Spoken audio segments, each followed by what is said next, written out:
This is the best Electric Brompton kit that money can buy. Shout out to humancycle.cc who loaned me the bike. The Brompton specific kit is called Driiven with two eyes. The kit consists of the rear triangle plus the Zehus motor plus the expert installation. The motor has a minimal interference with the original aesthetics of the bike. Everything is built inside that chrome hub, which is the battery, the motor controller, the torque sensor, and Bluetooth to communicate with the smartphone.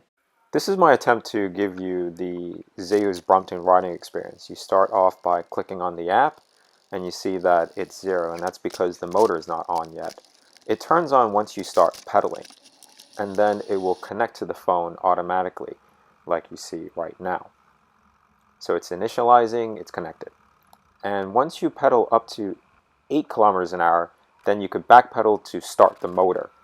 And that's the green thing indicating the back pedal, and then the red means it's giving you power, as in the motor is kicked in.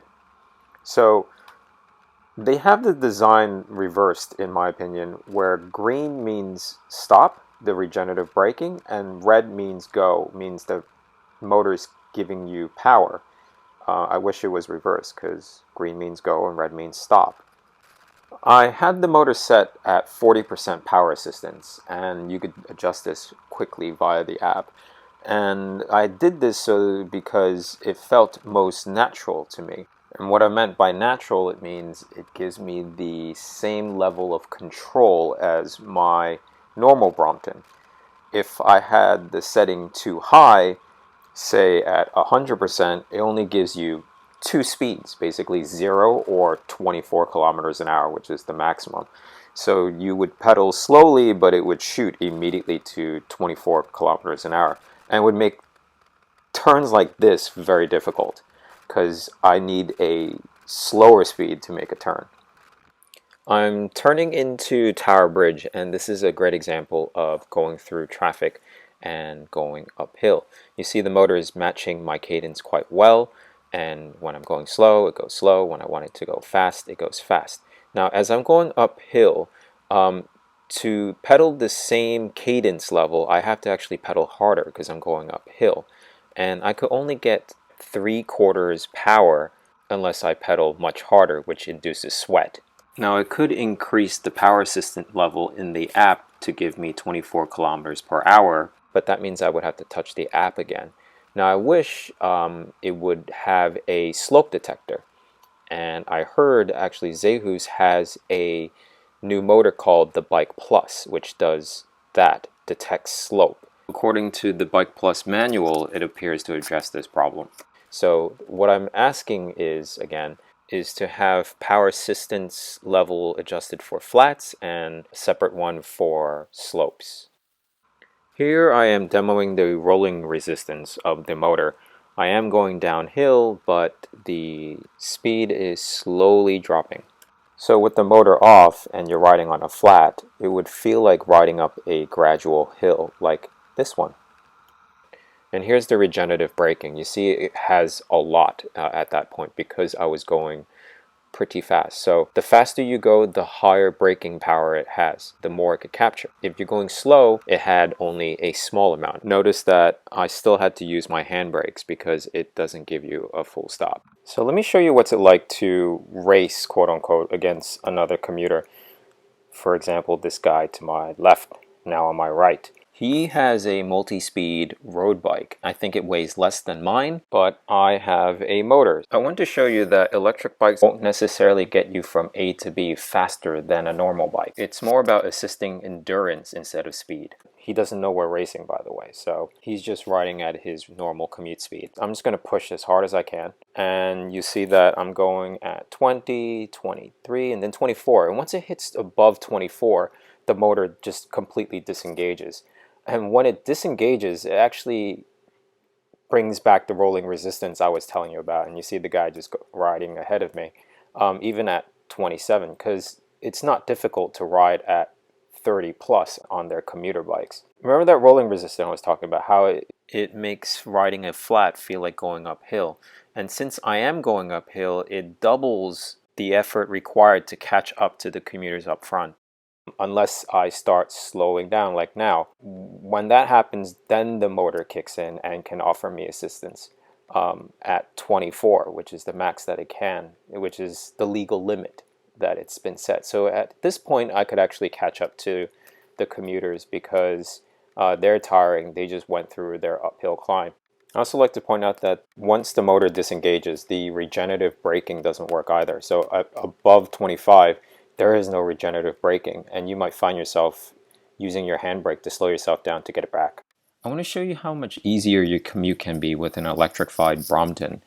I have two runs here. This is without the motor, and this is with the motor. And this is data collected via my TomTom Runner 3 GPS watch. You see, it collects the location, it collects my heart rate, it collects my speed, and you see that the time frame, by the way, is 31 minutes, and this is also 31 minutes. The speed is almost the same. This is slightly slower. You see that this is very consistent because the motor is helping me through. And for those who live in London, they know that traveling from south to north, you're actually going uphill. And this is pretty much flattened the hills for me. I think the biggest difference is the heart rate. Here it's like above 100, and this is below 100. For those who know about the fitness categories, you see the categories here. If you're up to here, you're improving your performance of your muscles, and then below that, it's easy work. Here it's fat burn. If you look at the motorized one, it's actually below easy.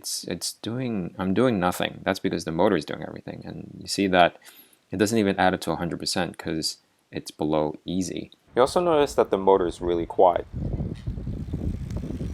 You have to stand real close to hear the whirl. The rear triangle is actually custom made and installed by a certified Brompton mechanic to accommodate the extra width of the motor. It affects the fold slightly. Okay, there's something to note here in the back. If you look at here, this actually gets into the way once it's folded. So, you have to make sure this is lying on the top, like this, so then you can fold the pedals in. It can't be at the bottom.